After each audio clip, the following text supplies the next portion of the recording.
So I thought it'd be very helpful to put together a brief video on the importance and the benefits of having something like a paint pen. I bought a couple of these from Amazon. These are made by U-Mark. And the reason why I love these pens is because it's so handy. I'll use them to mark the screws on my optic mounts, my light mounts, really anything that could potentially vibrate and come loose in the course of a class. I also mark my magazines, which I think is incredibly helpful to be able to identify whose magazines are potentially on the deck, and I number them to make sure that I'm aware of any faulty magazines throughout class. So I'll just start with my rifle here. I'll give you an example as to where I would mark and what type of screws that I would mark. And when I'm checking my rifle, I will personally go from the front to the back. You can go from the rear to the front. But starting with my sling mount, so that'll show there, you'll see that there are orange marks.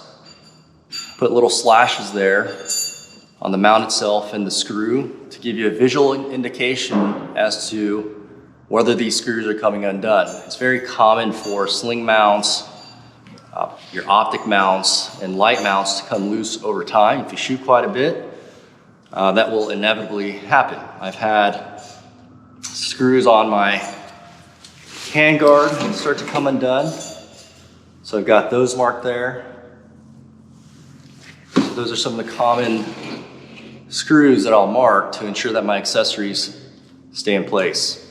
So there's an example of my rifle, on my handgun, my Glock here. I am running an optic.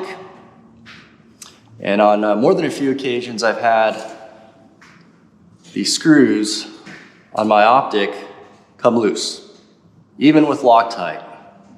Right, things happen if you shoot quite a bit, these screws will vibrate and come loose, break the Loctite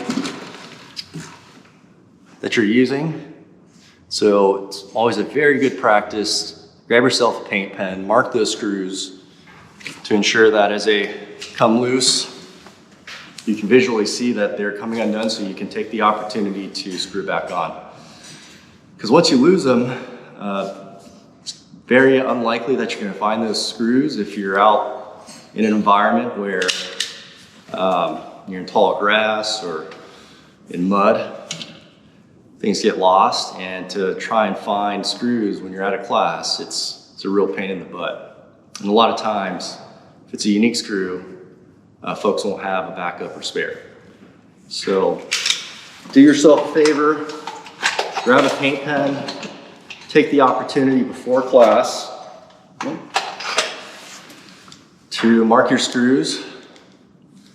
And so before I go out and run a drill or prior to class, again, I want to do a check from front to back on the rifle, taking a look at my secondary, my pistols, and moving on to magazines.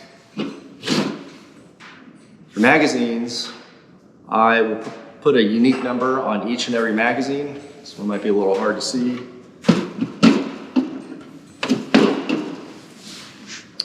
All right, my Glock mags, I put my initials on them so other participants or students in the class don't walk off with your magazines. You paid good money for them.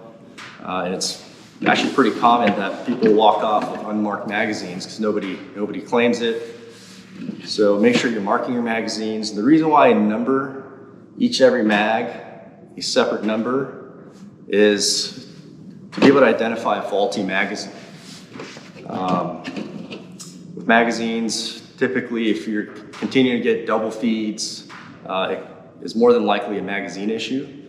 So what I'll do is put a big X on it, set it off to the side so it doesn't come into the rotation with my good magazines, and then address it later outside of class or when I have some downtime. Having a unique number allows you to recall which magazine was that faulty magazine. So all my mags are numbered differently, and they all have my initials. And so take the opportunity before class to mark all of your magazines with your initials and a unique number for each and every one of your magazines. All right, so I hope that's helpful. See you at class.